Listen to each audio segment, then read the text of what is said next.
Hello dear students. बच्चों, आज के इस वीडियो सेशन में हम क्लास 10th का जो साइंस का चैप्टर नंबर 6 है, केमिकल रिएक्शंस एंड कैटलिस्ट, इसका हम ये नेक्स्ट पार्ट करने जा रहे हैं।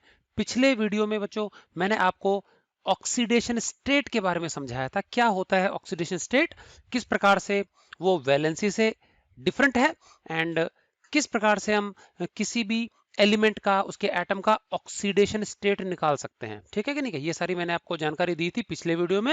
आई होप आपने अच्छे से उसको समझा होगा और ये बहुत जरूरी है रिडॉक्स रिएक्शन को समझने के लिए कि हमको ऑक्सीडेशन स्टेट वाला कॉन्सेप्ट अच्छे से समझ में आए। तो इससे पहले कि हम आगे बढ़े रिडॉक्स रिएक्शन पे, एक बार फिर से मैं आपको ब्रीफ रिवीजन दे देता हूं जो हमने पिछले वीडियो में किया था, और जो ऑक्सीडेशन स्टेट को कैसे निकालते हैं उसके रूल्स क्या है, वो रूल्स एक बार मैंने लिस्ट आउट किए हैं, तो आप यहां से भी नोट कर सकते हैं।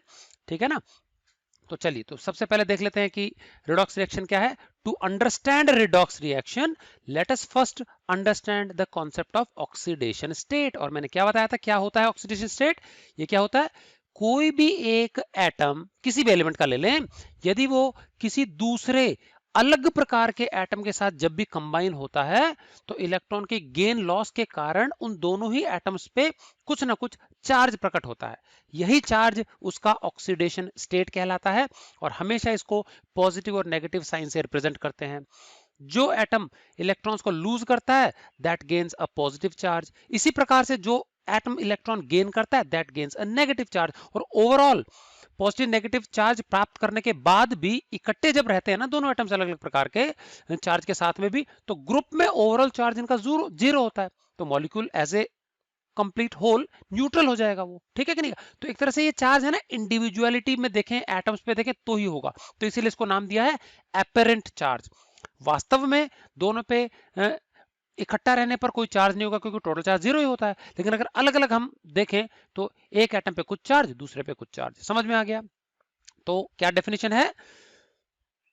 The apparent charge that an atom develops when it combines with some other dissimilar atom, भिन्न प्रकार के, अलग प्रकार के एटम के साथ कंबाइन होने पर जो चार्ज प्रकट होता है, apparent चार्ज, आभासी चार्ज किसी भी एटम के ऊपर, वो उसका ऑक्सीडेशन स्टेट कहलाता है।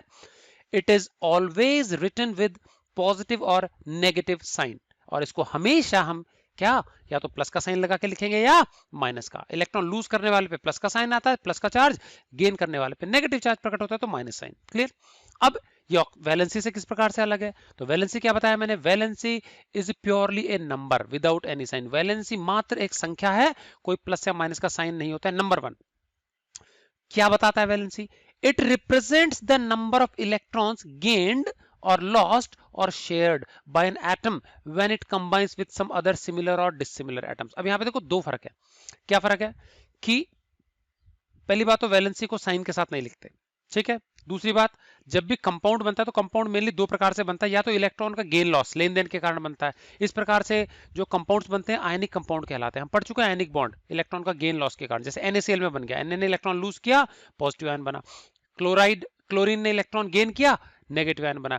और दोनों पॉजिटिव और नेगेटिव जो आयंस हैं एक दूसरे को अट्रैक्ट करते हैं, and what we get is sodium chloride NaCl, जो कि आयनिक कंपाउंड है। तो गेन लॉस के कारण कंपाउंड बन सकता है, तो चार्ज प्रकट होगा। कभी कभी क्या होता है, दो अगर सिमिलर एटम्स हो जाते हैं, ठीक है कि नहीं? जैसे हाइड्रोजन हाइड्रोजन हो गया, क्लोरीन क्लोरीन, तो इनके बीच में भी बॉन्डिंग होती है, बट इनके बीच में जो बॉन्डिंग होती है वो इलेक्ट्रॉन्स की शेयरिंग के कारण होती है। और शेयरिंग के कारण क्या होता है? चार्ज प्रकट नहीं होता है किसी भी एटम में, क्योंकि एक जैसे एटम्स हैं दोनों के दोनों, चार्ज प्रकट नहीं होता। समझ में आ गया कि नहीं? क्या तो सिर्फ और सिर्फ ऑक्सीडेशन स्टेट क्या होता है? ये तभी होती है जब क्या है, हम क्या है, सिमिलर एटम्स ले लें। ठीक है? डिसिमिलर एटम्स ले लें। ठीक है कि नहीं? क्या जबकि वैलेंसी जो होता है वो क्या है, सिमिलर और डिसिमिलर एटम्स को ऐसा भी ले लो, तो कितने दोनों एटम्स के बीच में इलेक्ट्रॉन या तो गेन लॉस हुआ है या फिर शेयर। तो मान लो कोई एक एलिमेंट है, उसने कुछ इलेक्ट्रॉन, एक इलेक्ट्रॉन दे दिया तो उसकी वैलेंसी 1 होगी। किसी ने 2 इलेक्ट्रॉन ले लिए तो उसकी वैलेंसी 2 होगी। ठीक है कि नहीं? क्या और मान लो किसी ने एक इलेक्ट्रॉन शेयर कर लिया तो उसकी वैलेंसी भी क्या होगी? 1 होगी। ठीक है ना? तो तीन चीजें, इलेक्ट्रॉन की संख्या जो कि गेन की जाती है या लॉस की जाती है, शेयर की जाती है, ये होती है वैलेंसी बिना साइन के साथ में। ठीक है? अभी देखेंगे हम कुछ इंपॉर्टेंट रूल्स, किसी भी एलिमेंट का ऑक्सीडेशन स्टेट निकालने के लिए हमको कौन कौन से बेसिक रूल्स हैं, ये मैं समझाए थे पिछले वीडियो में। तो सबसे पहला रूल है, ऑक्सीडेशन स्टेट जो होता है ना किसी भी सब्सटेंस का, प्योर स्टेट में या एलिमेंटल स्टेट में 0 होता है। ठीक है। तो एलिमेंटल स्टेट का मतलब भाई अगर मेटल है तो मेटल तो मॉलिक्यूल बनाता ही नहीं है, फॉर एग्जांपल ये आयरन, जिंक, एल्यूमिनियम, सोडियम। और अगर नॉन मेटल्स हैं तो नॉर्मली डायटोमिक ट्राइटोमिक गैसेस बना देंगे, जैसे हाइड्रोजन मॉलिक्यूल है तो H2 गैस हो गया, क्लोरीन गैस हो गया, O2 ऑक्सीजन हो गया, O3 ओजोन हो गया, नाइट्रोजन हो गया, फॉस्फोरस का ले ले तो P4, सल्फर का S8 मॉलिक्यूल। तो यहाँ पे अगर खुद से ही कंबाइन हो रहा है ना, तो अब दो हाइड्रोजन एटम के बीच में इलेक्ट्रॉन का गेन लॉस संभव नहीं है, तो चार्ज प्रकट नहीं होगा, सिर्फ म्यूचुअल शेयरिंग होगी। दो क्लोरीन के एटम के बीच में सिर्फ इलेक्ट्रॉन्स की शेयरिंग होगी आउटरमोस्ट शेल में, तो यहाँ पे भी गेन लॉस नहीं है, किसी एटम पे कोई चार्ज नहीं होता। तो यहाँ पे हाइड्रोजन एटम का ऑक्सीजन स्टेट 0, क्लोरीन एटम का ऑक्सीडेशन स्टेट 0, ऑक्सीजन का 0, ओजोन में ऑक्सीजन का 0, नाइट्रोजन का 0, आयरन, जिंक, एल्यूमिनियम, सोडियम सबका ये सारे प्योर स्टेट में हैं, एलिमेंटल स्टेट में है। और किसी भी सब्सटेंस का एलिमेंटल स्टेट में ऑक्सीडेशन स्टेट होता है 0। ये तभी ऑक्सीजन स्टेट आएगा जब वो अलग प्रकार के एटम के साथ कंबाइन होगा। यहाँ पे सिमिलर है भैया, तो अकेला ही है या मॉलिक्यूल में सिमिलर एटम्स कंबाइन हो रहे हैं, ठीक। उसके बाद rule number 2, oxidation state is always written for a single atom. जो भी ऑक्सीजन स्टेट होता है वो सिर्फ और सिर्फ एक सिंगल एटम के लिए लिखा जाता है। समझ में आ गया कि नहीं? क्या कभी भी समूह के लिए नहीं लिखा जाएगा, ग्रुप के लिए नहीं लिखा जाएगा। It is always written for a single atom.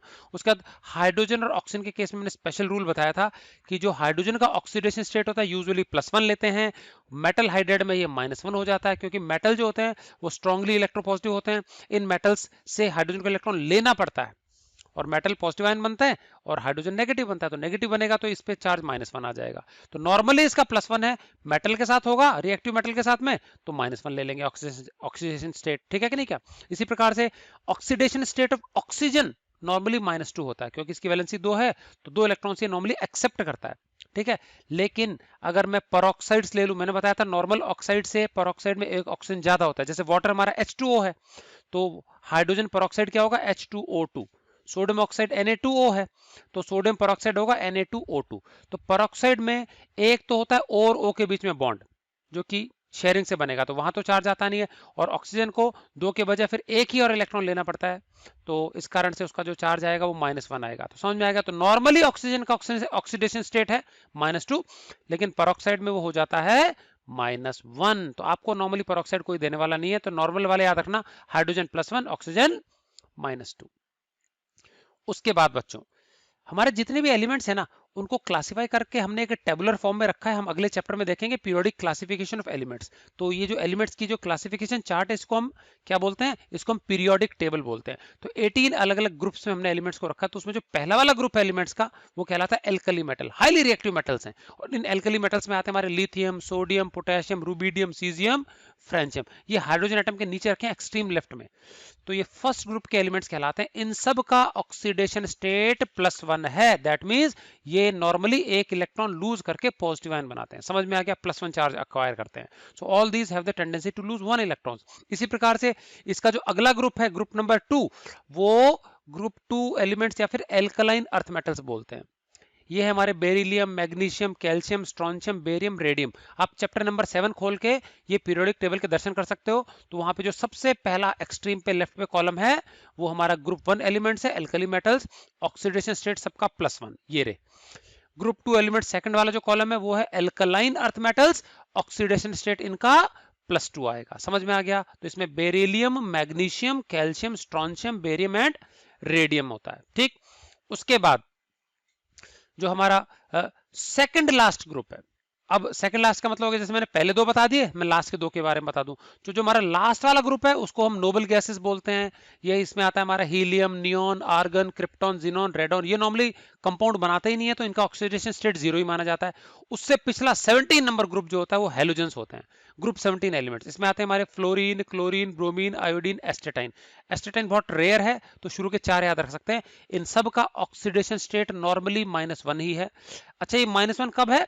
जब ये मेटल के साथ कंबाइन हो। कभी कभी ये नॉन मेटल के साथ भी रिएक्ट करते हैं, तो नॉन मेटल के साथ में जब ये कंबाइन होंगे तो इनका ऑक्सीडेशन स्टेट कुछ भी हो सकता है। तो ये बहुत जरूरी चीज है। तो अगर ये हैलोजेंस किसके साथ? मेटल के साथ हैं, देन इट इज -1। यदि ये नॉन मेटल के साथ में, तो -1 नहीं लेना है, फिर कुछ और ले लेना है। तो नॉर्मली आपको मेटल के साथ ही दिया जाएगा, सो टेक इट एज -1, ठीक है कि नहीं? क्या उसके बाद ये 2 बहुत जरूरी चीज, sum of oxidation states of all the atoms in a neutral molecule of a compound 0। कोई भी कंपाउंड, जैसे सल्फ्यूरिक एसिड, मैंने एग्जांपल बताया था पिछले वीडियो में। अब सल्फ्यूरिक एसिड है, तो ओवरऑल मॉलिक्यूल न्यूट्रल है, तो इसके जितने भी एटम्स है उन सभी एटम्स का ऑक्सीडेशन स्टेट को ऐड करेंगे ना टोटल चार्ज को, तो टोटल चार्ज क्या आएगा? 0 आएगा किसी भी कंपाउंड के न्यूट्रल मॉलिक्यूल में। और अगर मान लो कोई भी पॉली एटॉमिक आयन है, जैसे अमोनियम आयन हो गया NH4 plus ion, sulphate ion SO4 2 minus ion, phosphate PO4 3 minus ion, ये जितने भी पॉली एटॉमिक आयन है, पॉली एटॉमिक मतलब होता है कि पूरे आयन में एक से अधिक एटम्स मौजूद हैं। तो किसी भी पॉली एटॉमिक आयन में जितने भी एटम्स हैं, उन सभी एटम्स के ऑक्सीडेशन स्टेट को यदि मैं सम कर लूं, ऐड कर लूं, तो वो आयन जो भी है ना, एनायन या कैटायन, उसके चार्ज के बराबर आएगा। जैसे for example SO4 2 minus sulphate ion है। अब इसमें SO4 में क्या होता है? ओवरऑल चार्ज -2 है, तो इक्वल टू का आगे -2, मतलब जितने भी एटम्स हैं उन सबके ऑक्सीडेशन स्टेट को जोड़ूंगा तो 0 के स्थान पे -2 आएगा, तो राइट साइड में तो -2 कर देना। अब SO4 है, 2 माइनस चार्ज मैंने -2 कर दिया, इक्वल टू के आगे SO4 है, तो सल्फर का तो एक एटम हो गया और ऑक्सीजन के हो गए 4 एटम, तो सल्फर के एक एटम का चार्ज प्लस ऑक्सीजन के 4 एटम का चार्ज, इन सबको ऐड करने से -2 आना चाहिए। इसी प्रकार से अमोनियम है तो नाइट्रोजन के NH4 प्लस, तो नाइट्रोजन के एक एटम का चार्ज, हाइड्रोजन के 4 एटम का चार्ज, ये मिला जुला के क्या होना चाहिए? +1 आना चाहिए, क्योंकि NH4 +1 होता है चार्ज। समझ में आ गया? तो किसी भी पॉली एटॉमिक आयन में जितने भी इंडिविजुअल एटम्स है, उन सबके ऑक्सीडेशन स्टेट्स का जो सम है, उसका जो सम है वो किसके बराबर आएगा? Total charge on that particular ion. समझ में आ गया? तो ये मैंने एग्जांपल्स के साथ आपको समझाए थे, एक बार वो वीडियो आप चेक कर लेना दोबारा से, ठीक है। अब आते हैं अपने मुद्दे पे, रिडॉक्स रिएक्शन क्या होता है? बच्चों रिडॉक्स जो शब्द है, इसमें दो अलग अलग शब्दों के जुड़ने से बना है, रिड एंड ऑक्स। तो रिड का मतलब है रिडक्शन एंड ऑक्स का मतलब है ऑक्सीडेशन, शॉर्ट फॉर्म में है ये, ठीक है। तो यहाँ पे दो अलग अलग प्रकार के रिएक्शन है, एक है रिडक्शन, एक है ऑक्सीडेशन, और क्योंकि दोनों को इकट्ठा कर दिया गया, एक ऐसा रिएक्शन जिसमें ऑक्सीडेशन और रिडक्शन दोनों प्रक्रियाएं साथ साथ एक समय पे होती हैं, इस प्रकार का रिएक्शन कहलाता है रिडॉक्स रिएक्शन। और एक साथ के लिए हम इंग्लिश में शब्द यूज करेंगे साइमल्टेनियसली, मतलब एट द सेम टाइम, ये भी बोल सकते हैं इसकी जगह। तो a reaction in which oxidation and reduction reactions take place simultaneously is called a redox reaction. समझ में आ गया? एक ऐसा रिएक्शन जिसमें ऑक्सीडेशन और रिडक्शन रिएक्शन एक साथ होते हैं, साथ साथ होते हैं, इस प्रकार का रिएक्शन कहलाता है रिडॉक्स रिएक्शन, ठीक है। अब क्या दोनों रिएक्शन साथ होंगे? समझ में आ गया? ऐसा नहीं होगा कि ऑक्सीडेशन हो रहा है तो रिडक्शन नहीं होगा, रिडक्शन हो रहा है तो ऑक्सीडेशन, दोनों हैंड इन हैंड चलते हैं। तो both oxidation and reduction proceed eight the same time, एक समय में साथ साथ कंटिन्यू करते हैं। ऐसा नहीं होगा कि पहले एक हो गया फिर दूसरा हो गया, फॉलो नहीं करते एक दूसरे को, they continue together hand in hand. None of these can occur in isolation, और ऐसा भी संभव नहीं है कि अकेला ऑक्सीडेशन हो गया और रिडक्शन ना हो, अकेला रिडक्शन हो गया ऑक्सीडेशन नहीं हो। दोनों में से अकेले एक कभी नहीं होगा, होंगे तो दोनों साथ होंगे, नहीं तो नहीं होंगे। समझ में आ गया? ओके। अब बच्चों ऑक्सीडेशन और रिडक्शन में मैंने आपको कुछ यहाँ पे नीचे टेबुलर फॉर्म में 6 डिफरेंसेस लिखवा रहा हूँ, इससे आपको थोड़ा सा समझने में आसानी होगी। अब यहाँ पे लैंग्वेज बड़ी ना करते हुए मैंने सिंपल सा एक चीज दी है, जहां पे आपको इस टेबल में प्लस का साइन दिखाई दे, प्लस का साइन, उसको आप पढ़ेंगे इंग्लिश में एडिशन ऑफ, प्लस नहीं पढ़ेंगे, एडिशन ऑफ। और टेस्ट वगैरह में एग्जाम में आता है तो आपको वर्ड ही लिखना है, तो आपको सिंप्लिसिटी के लिए मैंने बता दिया, एग्जाम में प्लस माइनस के रूप में नहीं लिखना है आपको, ठीक है। तो प्लस को पढ़ना है आपको एडिशन ऑफ, और माइनस को पढ़ना है रिमूवल ऑफ। एडिशन ऑफ मतलब का जुड़ना और रिमूवल ऑफ मतलब का हटना। क्लियर? अब इसके पहले मैं आपको थोड़ी सी जानकारी दे दूं, इलेक्ट्रोपॉजिटिविटी, इलेक्ट्रोनेगेटिविटी। कोई भी एलिमेंट हमारा है उसमें दो मेन गुण होते हैं, एक तो होता है कि इलेक्ट्रॉन्स को अपनी ओर आकर्षित करने का गुण, और एक होता है इलेक्ट्रॉन्स को लूज करने का गुण, ठीक। तो जो नॉन मेटल होते हैं ना बच्चों, उनमें इलेक्ट्रॉन्स को अपनी ओर गेन करने का, आकर्षित करने का गुण होता है, इस प्रॉपर्टी को बोलते हैं इलेक्ट्रोनेगेटिविटी। तो नॉन मेटल जो होते हैं, they have a tendency to gain electrons and form negative ions. This particular tendency to gain electrons is called electronegativity. किसी में कम है, किसी में ज्यादा है। दो एलिमेंट्स हैं, एक ज्यादा इलेक्ट्रोनेगेटिव, दूसरा कम, मतलब जो ज्यादा इलेक्ट्रोनेगेटिव है उसकी इलेक्ट्रॉन पुलिंग पावर ज्यादा है, जो कम इलेक्ट्रोनेगेटिव है उसकी इलेक्ट्रॉन पुलिंग पावर कम है। इसी प्रकार से इलेक्ट्रोपॉजिटिविटी गुण होता है मेटल्स का। This is the property due to which an element tends to lose electrons and form positive ion. अब दो मेटल ले लिए मैंने, भाई दोनों ही इलेक्ट्रॉन लूज करके पॉजिटिव आयन बनाने का गुण रखते हैं।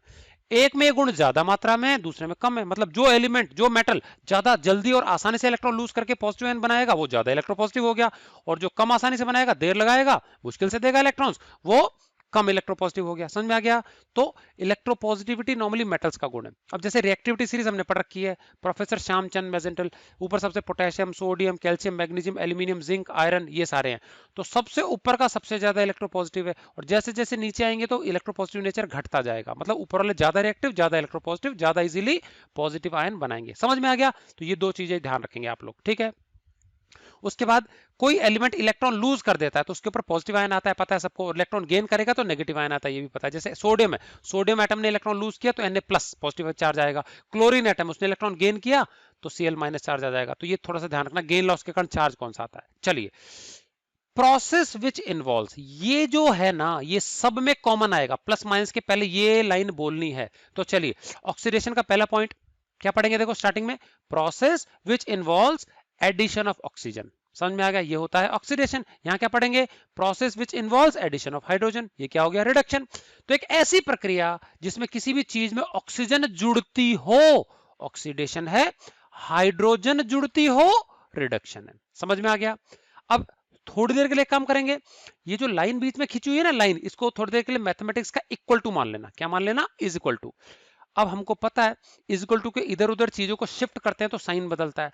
अगर ये प्लस ओ मैं उधर भेजूंगा तो माइनस ओ हो जाएगा। देखो second number point, plus H को इधर लाऊंगा तो माइनस एच। समझ में आ गया? और माइनस को पढ़ना है हमको रिमूवल ऑफ। तो देखो एक से दूसरा पॉइंट निकला। पहला पॉइंट मैंने क्या बताया? Process which involves addition of oxygen is called oxidation. Process which involves addition of hydrogen is called reduction. इनको अदला बदले कर दिया, साइन चेंज हो गया। Process which involves removal of hydrogen is oxidation. Hydrogen हटना ऑक्सीडेशन है। Process which involves removal of oxygen is reduction. Oxygen हट जाना रिडक्शन है। समझ में आ गया? तो किसी चीज में ऑक्सीजन जुड़ती हो या हाइड्रोजन हटती हो, दोनों ऑक्सीडेशन। किसी चीज में हाइड्रोजन जुड़ती हो, ऑक्सीजन हटती हो, रिडक्शन। ये दोनों डेफिनेशन आपकी बुक में दी है, नीचे वाली कोई भी नहीं दी। अब नीचे वाली मैं समझा रहा हूं, ये बहुत आसान है, जरूरी भी है। कंप्लीट कॉन्सेप्ट समझना है, बुक के आधा अधूरा नहीं समझना। चलो उसके बाद अब अगले दोनों पॉइंट ना 1 2 से निकले हैं। तो अगर शुरू के दो याद हो गए तो पहले से दूसरा निकला, दोनों से तीसरा चौथा पॉइंट निकला।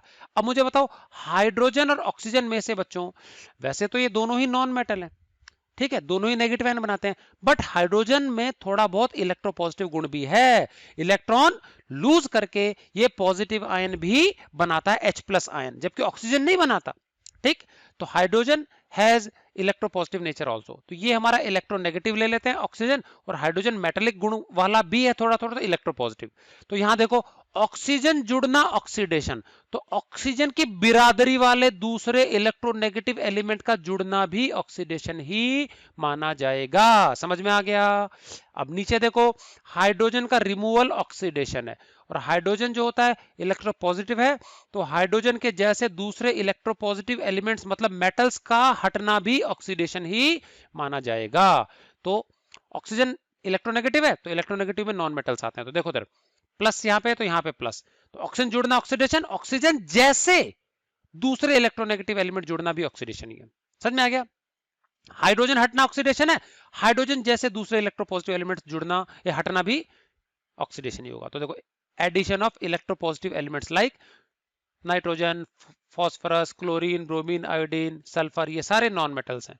तो ऑक्सीजन जुड़ना, तो ऑक्सीजन जैसे नॉन मेटल जुड़ना ऑक्सीडेशन, हाइड्रोजन हटना तो रिमूवल ऑफ इलेक्ट्रोपॉजिटिव एलिमेंट्स, और ये पॉजिटिव चार्ज जो बनाते हैं मेटल्स होते हैं, sodium, potassium, calcium, magnesium, aluminium, zinc, कुछ भी डाल दो, ये क्या हो गया? ऑक्सीडेशन। ठीक है, यहां पे भी ऐसी, यहां पे हाइड्रोजन जुड़ना रिडक्शन है, तो हाइड्रोजन जैसे मेटल्स का जुड़ना, एडिशन ऑफ इलेक्ट्रोपॉजिटिव एलिमेंट्स क्या हो जाएगा? ये रिडक्शन। यहां पे ऑक्सीजन का हटना, तो ऑक्सीजन जैसे इलेक्ट्रोनेगेटिव एलिमेंट्स का रिमूवल हो गया क्या? रिडक्शन। शुरू के 4 पॉइंट समझ में आ गया। उसके बाद बच्चों सबसे जरूरी पॉइंट लास्ट के दोनों है, पांचवा और छठा। एक तरह से समझ लो शुरू के चारों पॉइंट इन्हीं में आ गए। अगर आपको पांचवा छठा याद है तो समझो शुरू के चारों पॉइंट इन्हीं में ही कंटेंट है, लेकिन लिखने आपको सारे ही, डिफरेंस आ जाए तो। कोई भी एक ऐसी प्रक्रिया जिसमें कोई एलिमेंट इलेक्ट्रॉन लूज करता हो, ऑक्सीडेशन है। तो loss of electrons by any atom, if any atom loses electrons, this process is oxidation. और उल्टा प्रक्रिया, यदि कोई एटम गेन करता है इलेक्ट्रॉन्स, तो ये है रिडक्शन। समझ में आ गया? तो process which involves loss of electrons is oxidation, and the process which involves gain of electrons is reduction. बच्चों ये जो लास्ट का पांचवा कॉन्सेप्ट है ना, पांचवा पॉइंट, इसको मॉडर्न कॉन्सेप्ट या फिर इलेक्ट्रॉनिक कॉन्सेप्ट बोलते हैं। समझ में आ गया। और वो जो पहले 2 पॉइंट्स है ना, उसको हम ओल्ड कॉन्सेप्ट बोलते हैं। तो आजकल मॉडर्न कॉन्सेप्ट ज्यादा प्रचलन में है, ये कंप्लीट कॉन्सेप्ट है। समझ में आ गया। तो शुरू के चार जो होते हैं पूरा पिक्चर नहीं देते हमको, लास्ट वाला पॉइंट बहुत इंपॉर्टेंट है दोनों।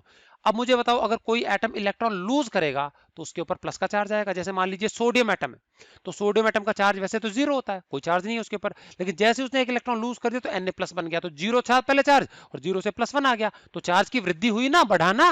तो इलेक्ट्रॉन लॉस जो होता है उसके कारण नतीजा क्या होता है, there is an increase in charge. इसी प्रकार से गेन ऑफ इलेक्ट्रॉन, अब मान लीजिए कोई एक इलेक्ट्रॉन है, कोई एक एटम है, एटम ने इलेक्ट्रॉन गेन कर लिया, तो मान लो क्लोरीन एटम है, अब उसको चार्ज 0 है, न्यूट्रल है, और उसने इलेक्ट्रॉन गेन कर लिया तो चार्ज -1 आ गया। तो 0 से -1 चार्ज का घटना होता है, पर 0 से -1 छोटा होता है, तो there is a decrease in charge.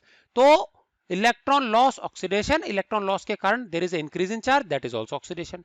इसी प्रकार से इलेक्ट्रॉन गेन रिडक्शन है, गेन के फलस्वरूप चार्ज माइनस में आ जाएगा, तो डिक्रीज हो गया चार्ज, 0 से माइनस आना, तो ये रिडक्शन हो गया। समझ में आ गया। तो ये 6 के 6 पॉइंट आप ध्यान रखेंगे, एग्जाम में आता है तो ये प्लस माइनस के स्थान पे आपको लिखना है एडिशन ऑफ, रिमूवल ऑफ, ठीक है। और ये सब में ऐड कर सकते हैं प्रोसेस विच इन्वॉल्व्स। चलिए, तो मैंने बताया था जो इलेक्ट्रॉनिक कॉन्सेप्ट है वो मॉडर्न कॉन्सेप्ट है, लास्ट के दोनों पॉइंट मैंने बताए हैं। तो कई बार ये अकेला भी पूछते हैं, समझ में आ गया। अब सुनेंगे मॉडर्न या इलेक्ट्रॉनिक कॉन्सेप्ट।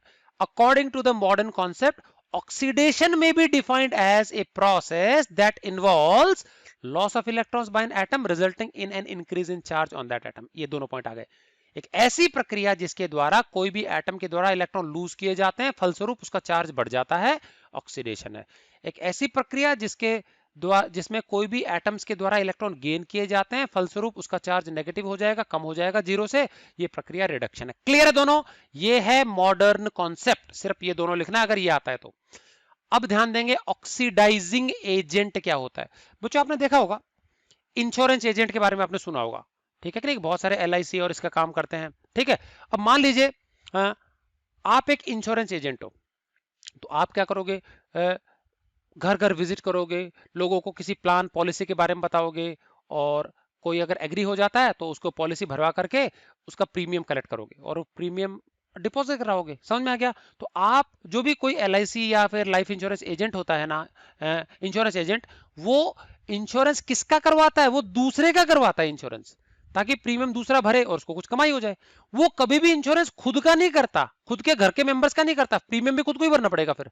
तो जिस प्रकार से इंश्योरेंस एजेंट एक ऐसा व्यक्ति है जो दूसरे का इंश्योरेंस करता है, इसी प्रकार से ऑक्सीडाइजिंग एजेंट एक ऐसा सब्सटेंस है जो दूसरे को ऑक्सीडाइज करता है और इस चक्कर में खुद रिड्यूस हो जाता है, उल्टा काम होता है। A substance that oxidises others, एक ऐसा सब्सटेंस जो दूसरे को तो क्या करता है, oxidise, and itself gets reduce, और स्वयं उसका रिडक्शन हो जाता है, वो कहलाता है ऑक्सीडाइजिंग एजेंट। अभी मैं एग्जांपल्स में समझा दूंगा सारी चीजें। और रिड्यूसिंग एजेंट उल्टा हो गया, a substance that reduces others, तो ये जो एजेंट है ना, ये दूसरे पे प्रभाव है। ऑक्सीडाइजिंग एजेंट दूसरे को ऑक्सीडाइज करने वाला, रिड्यूसिंग एजेंट दूसरे को रिड्यूस करने वाला।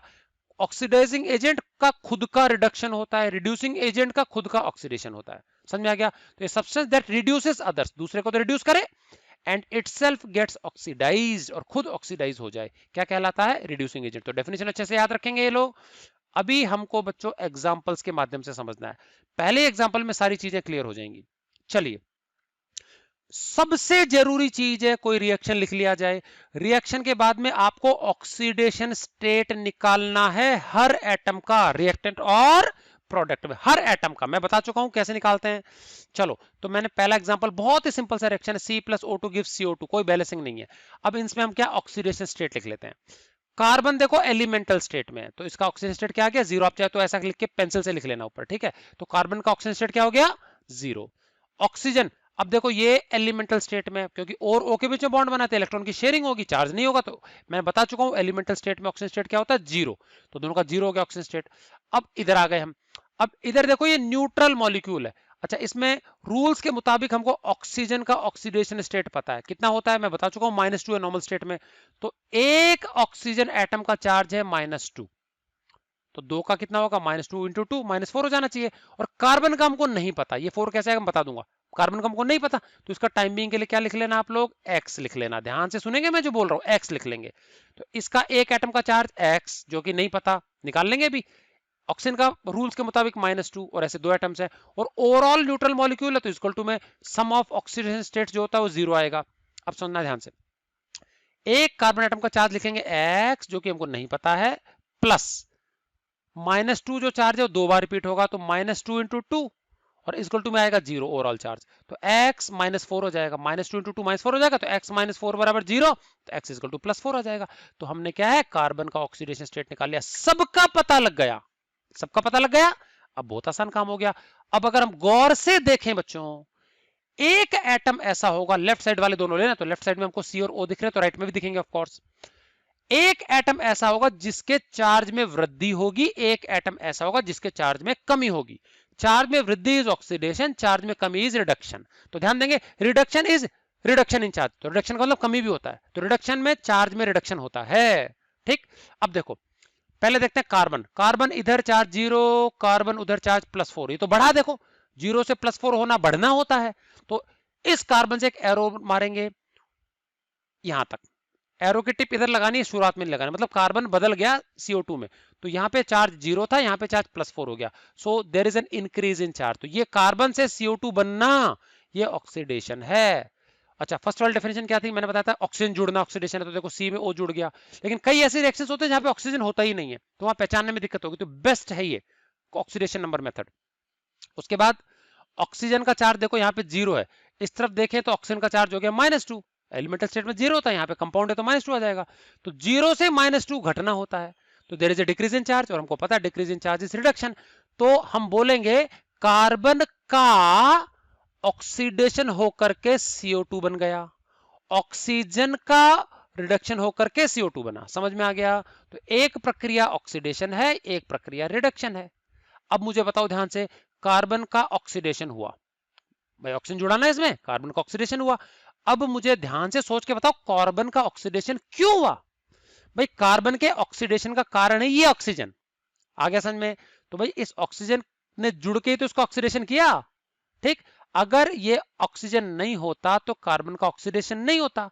तो ये जो कार्बन है जिसका खुद का ऑक्सीडेशन हो रहा है ना, अगर ये कार्बन है इसका खुद का ऑक्सीडेशन हो रहा है तो ये रिड्यूसिंग एजेंट है, ये दूसरे को रिड्यूस कर रहा है, तो इसका रिडक्शन का कारण ये कार्बन है, और इस कार्बन का ऑक्सीडेशन का कारण ये है।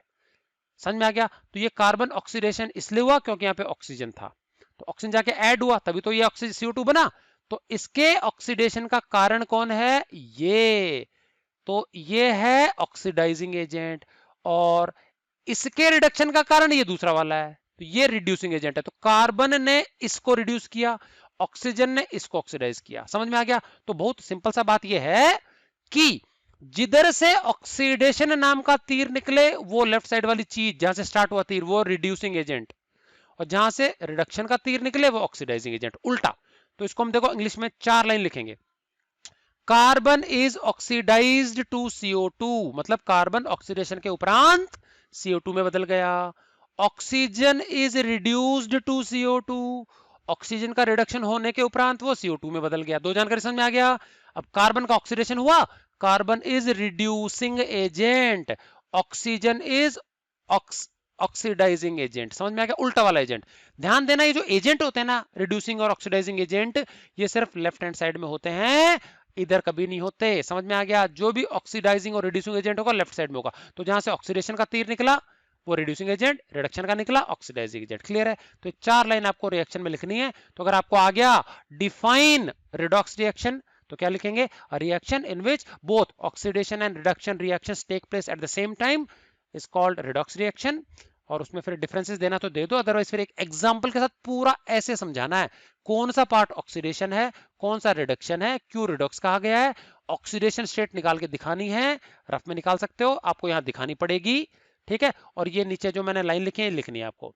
कार्बन रिड्यूसिंग एजेंट है, बता दिया था ना मैंने, देखो यहाँ पे देखो ध्यान से देखेंगे, कार्बन रिड्यूसिंग एजेंट है। क्यों? क्योंकि कार्बन का देखो ऑक्सीडेशन वाला तीर निकला तो ये रिड्यूसिंग एजेंट है, और ये क्या हो गया, यहाँ रिडक्शन हो रहा है तो ये ऑक्सीडाइजिंग एजेंट हो गया, ठीक। और भाषा क्या लिखेंगे? कार्बन का ऑक्सीडेशन हुआ तो हम लिखेंगे कार्बन इज ऑक्सीडाइज्ड टू, मतलब ऑक्सीडेशन होकर बदल गया CO2, तो carbon is oxidised to CO2।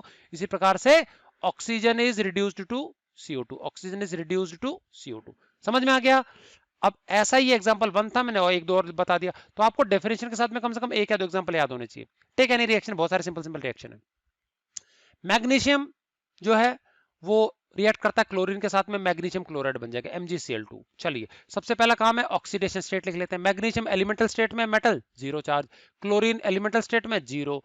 अब यहाँ पे करना है हमको, मैं बता चुका हूं बच्चों कि ये एल्कली मेटल है, एल्कलाइन अर्थ मेटल है, ग्रुप 2 मेटल, तो इसका +2 ले लेंगे। और क्लोरीन हेलोजन है, इसका ले लेंगे -2। मैंने बताया था मेटल के साथ में हेलोजन बने तो -1 ही लेना है इसका, तो इसका -1 आ गया।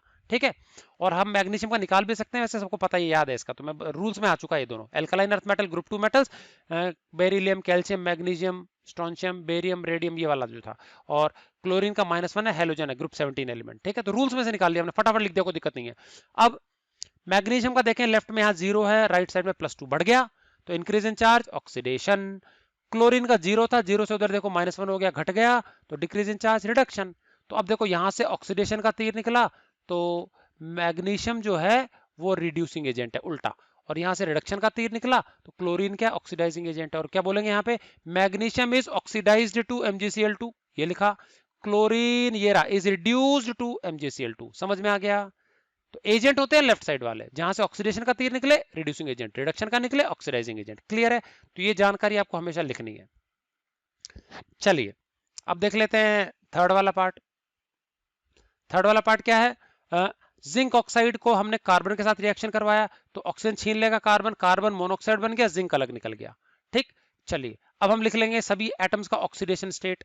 जिंक का +2 कैसे निकाला, वो ऑक्सीजन से निकाला। ऑक्सीजन नॉर्मल ऑक्साइड है ये, तो इसका -2 होता है, तो क्या करेंगे, जिंक का X मान लेंगे, तो दोनों को ऐड कर लेंगे, एक एक एटम से, तो X प्लस ऑक्सीजन का -2 और न्यूट्रल मॉलिक्यूल इक्वल टू 0 आ जाएगा। तो X -2 बराबर 0, तो X इक्वल टू +2 आ गया, तो हमने +2 लगा दिया, दोनों का पता लग गया।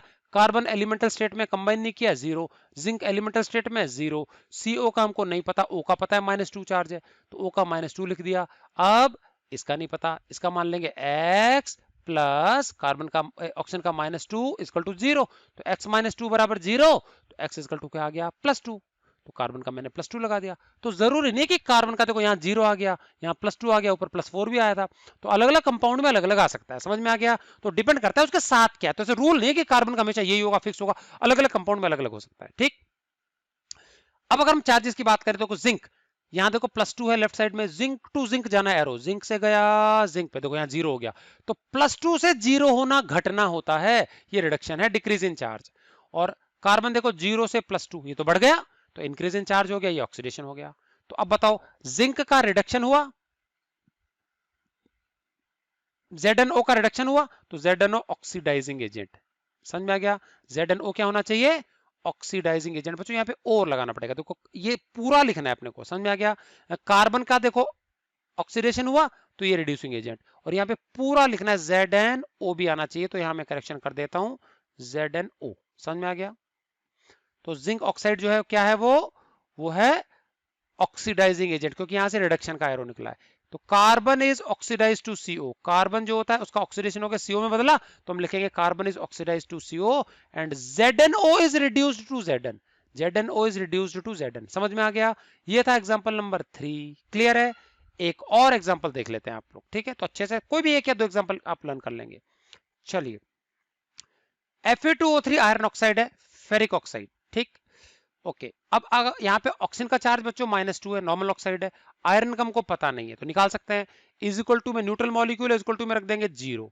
ठीक, आयरन का एक एटम का चार्ज x मान लेंगे, तो दो एटम का कितना हो गया, 2x, तो यहाँ लिख देंगे 2x प्लस ऑक्सीजन का -2 टाइम्स 3, तो -2 इंटू 3 इक्वल टू 0। समझ में आ गया? सबका जोड़ना है ना, तो एक एटम का x है, नहीं पता है तो कैसे निकाला वो बता रहा हूं मैं। ठीक है, तो x को 2 से इंटू किया तो 2x आ गया, प्लस -2 3 जा -6, तो 2x -6 बराबर 0, तो 2x इक्वल टू +6, और x इक्वल टू +6/3 मतलब +6/2 मतलब प्लस का 3। समझ में आ गया? 2x था ना ये, तो इस प्रकार से +3 हम निकाल सकते हैं रूल्स के अनुसार। CO में हमने अभी ऊपर देखा था, अगर ऑक्सीजन का -2 होता है, इस नंबर का कोई लेना देना नहीं है शुरू वाले नंबर का, अगर ऑक्सीजन का -2 होता है तो कार्बन का क्या हो जाएगा, +2, क्योंकि इसका x -2 बराबर 0, तो x इक्वल टू +2 आ जाएगा। ये एलिमेंटल स्टेट में आयरन 0, और यहाँ CO2, तो इसमें से ऑक्सीजन का -2 है, टोटल ओवरऑल इस नंबर का कुछ करना नहीं है, ओवरऑल चार्ज एटम का कितना होगा, मॉलिक्यूल का 0, तो इक्वल टू में 0 रखेंगे। कार्बन का मान लेंगे x, x प्लस -2 इंटू 2, तो -2 इंटू 2 -4, तो x -4 बराबर 0, तो x इक्वल टू +4, तो ये +4 आ गया। तो सब एटम्स का ऑक्सीजन स्टेट निकाल के हमने रख लिया। अब देखते हैं क्या होता है। आयरन का बच्चों यदि हम देखें तो ये एक सिंगल एटम का चार्ज है, दोनों का नहीं है, ठीक है ना। आयरन के एक एटम का चार्ज +3 है यहाँ पे लेफ्ट साइड में, और यहाँ पे देखो 0 है, तो +3 से चार्ज घटा आयरन टू आयरन, तो there is a decrease in charge, reduction है, तो हम लिखेंगे Fe2O3 is reduced to Fe, और क्योंकि इसका रिडक्शन हो रहा है ये ऑक्सीडाइजिंग एजेंट है Fe2O3, तो देखो लिख दिया Fe2O3 ऑक्सीडाइजिंग एजेंट, और यहाँ लिखा Fe2O3 is reduced to Fe, reduce होकर Fe में बदल गया। CO बन गया CO2 में, और यहाँ देखो कार्बन जो है इसका चार्ज +2 है, और यहाँ पे आके +4 हो गया। ऑक्सीजन का तो सेम है लेकिन कार्बन का तो चेंज हुआ, और क्योंकि कार्बन का चार्ज बढ़ा है, बढ़ने वाला चार्ज क्या होता है, चार्ज बढ़ना ऑक्सीडेशन होता है, तो हम लिखेंगे CO is oxidised to CO2, CO is oxidised to CO2, पूरा फॉर्मूला लिखना है, ठीक। और CO के साथ ऑक्सीडेशन हुआ तो ये रिड्यूसिंग एजेंट हो जाएगा, तो CO is equal to reducing agent. समझ में आ गया बच्चों। तो जिसका ऑक्सीडेशन हो वो रिड्यूसिंग एजेंट, जिसका रिडक्शन हो वो ऑक्सीडाइजिंग एजेंट। ये एजेंट्स लेफ्ट साइड वाली ही चीजें होती हैं, एरो टू एरो मार्क करना पूरा कंप्लीट क्लियर है। तो कभी भी रिएक्शन डाल करके सबसे पहला काम ऑक्सीडेशन स्टेट लिखेंगे, रट्टा नहीं मारना कि इधर से तीर फर्स्ट इधर लगाना इधर लगाना है। रिएक्शन को बैलेंस कर लेना, बट बैलेंसिंग नंबर क्या है यहाँ पे, ऑक्सीडेशन स्टेट में कोई रोल नहीं है, नीचे वाले नंबर्स का होता है, ऊपर वाले का नहीं होता। अननोन को एक्स मानना, रूल हमेशा ध्यान रखना है, क्लियर है। तो बच्चों ये था हमारा कौन सा रिएक्शन, रिडॉक्स रिएक्शन, ठीक है। इसके अगला टॉपिक बच्चों हम नेक्स्ट वीडियो में करेंगे कैटलिस्ट के बारे में। तो अधिकतर हमारे केमिकल रिएक्शंस के जो प्रकार है वो खत्म हो चुके हैं, फुल एग्जांपल्स के साथ में हमने देख लिए। लास्ट वाला जो रिडॉक्स रिएक्शन है बहुत इंपॉर्टेंट है, एग्जांपल के साथ अच्छे से समझ के करना, और इसके पिछले वाला वीडियो ध्यान से देखना, रूल्स वाला मैंने अच्छे से डिटेल में समझाया बोर्ड पे, ठीक। नेक्स्ट वीडियो में बच्चों हम डिस्कस करेंगे कैटलिस्ट क्या होता है, कैटालिसिस किसको बोलते हैं, और अलग अलग प्रकार के जो कैटलिस्ट होते हैं क्या होते हैं, और कैटलिस्ट की प्रॉपर्टी क्या होती है। समझ में आ गया। So these will discuss in the next video. I hope आपको आज का अच्छे से समझ में आया होगा, समझ के पूरा ढंग से आप लोग नोट कर लेंगे वर्ड टू वर्ड, और फिर भी कोई परेशानी होती है so let me know in the doubt session. आप स्कूल की जो ऐप है उस पर भी अपना क्या है डाउट प्लेस कर सकते हैं, और कभी कभी जो लाइव क्लासेस होंगी उसमें आपका डाउट क्लियर कर दिया जाएगा, तो उसको अच्छे से समझ के आप लोग नोट कर लेंगे। सो मिलते हैं नेक्स्ट वीडियो में, till then good bye, be happy, be safe, thank you.